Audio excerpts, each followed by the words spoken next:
Welcome. You're tuned into Tangled Threads. If you're digging our content, hit the like button and subscribe. Thank you. I'm not one to spill my guts on the internet, but damn, I really need to get this off my chest. My wife Stacy and I have been married for a good 5 years. We both work for the same company, and it's kind of neat because we drive to work together every day. The office serves breakfast too, which is a cherry on top. However, for the past few weeks, Stacy's been staying home. She said she wasn't feeling well, which made sense the first few times. I mean, everyone needs a sick day, right? But soon it became a regular thing, and she started working from home more often. It got me wondering, is she really that sick or is something else going on? One thing about Stacy, she's super picky about where she works. She hates messy desks and always makes sure everything's in order before she starts her day. I figured if she's working from home so much, her workspace would be spotless, right? So one day I decided to test it. I left a few papers and pens scattered on her desk, just to see if she'd clean it up. Nothing crazy, just enough that she'd have to tidy it up a bit if she was going to work. That evening, when I came back from the office, guess what? The desk was exactly how I left it. That was the first red flag.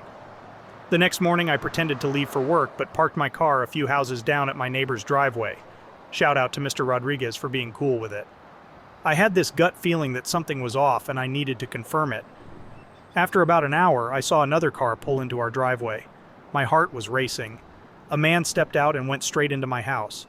I don't know how to explain the emotions I felt. A mix of anger, betrayal, and disbelief.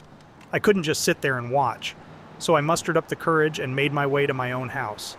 It felt weird sneaking into my home like I was the intruder, but I was glad I trusted my instincts. As I got closer to our bedroom, it was clear what was happening. The sounds made my stomach churn. I barged in, and there they were. The guy was way smaller than me, like a foot shorter, and looked like he'd never seen a gym. He jumped up in shock, scrambling for his clothes. Honestly, I was ready to give him a piece of my mind, but he bolted out of there so fast I didn't have to lift a finger. "Seriously, Stacy, in our bed?"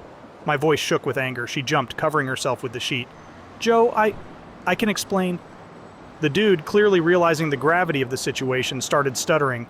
"Man, I didn't know she was married." I stared him down. "You think that makes it better?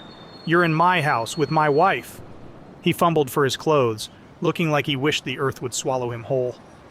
"I'm sorry, dude, I didn't know." Stacy tried to say something, tears forming in her eyes.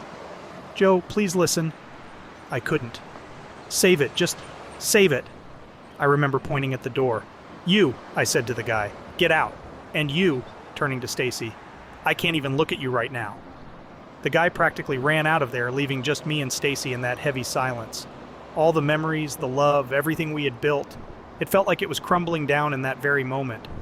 That day is still a blur to me. The yelling, the crying. It's hard to believe that something like that could happen when you least expect it. I guess the lesson here is always to trust your gut, even when you wish, with all your heart, that it's wrong. After that intense face-off in our bedroom, everything in the house went deathly quiet. I took some time to cool off and went for a long drive. By the time I returned, the sun was setting, casting a somber glow over everything. I walked in and found Stacy sitting in the living room, her eyes red from crying.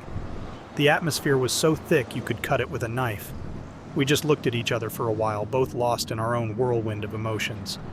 Finally, I broke the silence. "We need to talk." She swallowed hard, nodding. "I know." I took a deep breath, trying to find the right words. "Stacy, I can't just brush this under the rug. I trusted you. We made vows." She looked down, tears streaming down her face. "Joe, I'm so sorry. I messed up. I never meant for any of this to happen." "That doesn't change what you did. You broke our trust.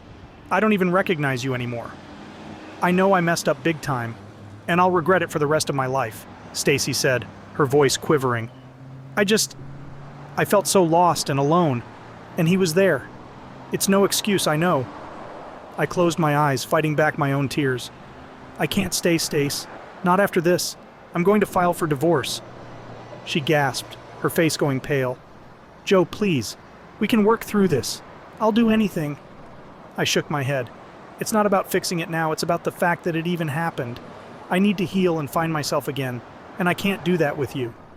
The rest of the night was a blur. There was more crying, more yelling, more heartbreak. But in the end, it was clear that our paths had diverged.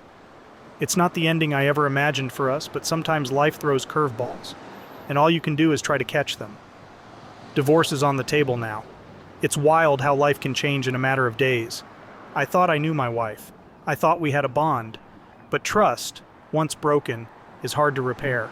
I've shared this story here because it's cathartic in a way, and maybe a warning to others. Trust your gut, even when you hope it's wrong. Update. After the whirlwind of events that followed the discovery of Stacy's betrayal, work became my only refuge. Days turned into weeks, and the weight of everything that had happened began to sink in. I threw myself into my job, seeking solace in routine and the daily grind. One day, out of the blue, my boss called me into his office. I remember feeling a tinge of anxiety, wondering if this was about my recent drop in performance, or if the personal drama had spilled over into my professional life. But to my surprise, his demeanor was warm and sympathetic. "Joseph," he began, "I've heard about what you've been going through. I'm really sorry, man." I cleared my throat, a bit taken aback that he knew. "Thanks, boss. I'm doing my best to keep personal stuff out of the office." He waved a hand dismissively. "You've been with us for a long time. You're like family, and family looks out for each other." Before I could respond, he continued, "I've had a talk with the higher-ups. We're going to move you to a new office, one with a better view. Think of it as a small token of our appreciation for all your hard work." I was stunned. "Thank you, sir. That's really generous." He leaned in closer, lowering his voice.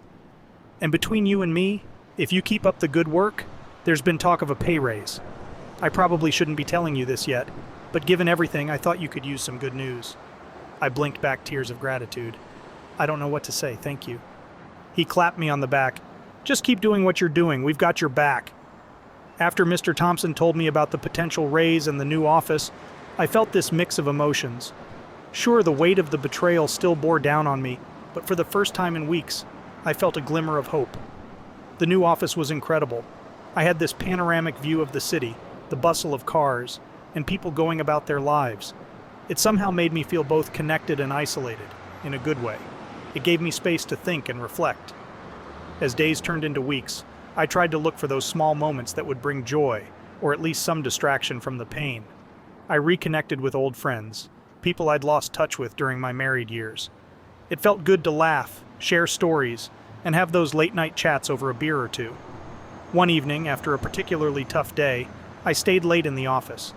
As I stared out the window, I saw the sunset painting the city in hues of pink and gold. In that moment, a realization hit me. Life goes on. Things might be tough now, but they will get better.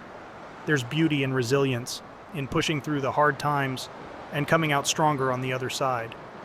Stacy reached out a couple of times, but I kept my distance. Healing needed space, and I wasn't ready to revisit old wounds. But I did start attending therapy, and it became my anchor, helping me navigate the stormy waters of my emotions. Colleagues were surprisingly supportive. Many came forward with their own tales of heartbreak and loss, making me realize I wasn't alone in my pain. We'd often gather after work, forming an unofficial support group, sharing stories, tears, and sometimes laughter. Mr. Thompson, true to his word, became a mentor and a friend. He'd often share tales of his own trials and tribulations, emphasizing the importance of resilience and pushing forward. One day, as I was packing up, he dropped by my office. "Joseph," he said with a smile, "I just wanted to see how you're holding up." I looked up, offering a sincere smile back.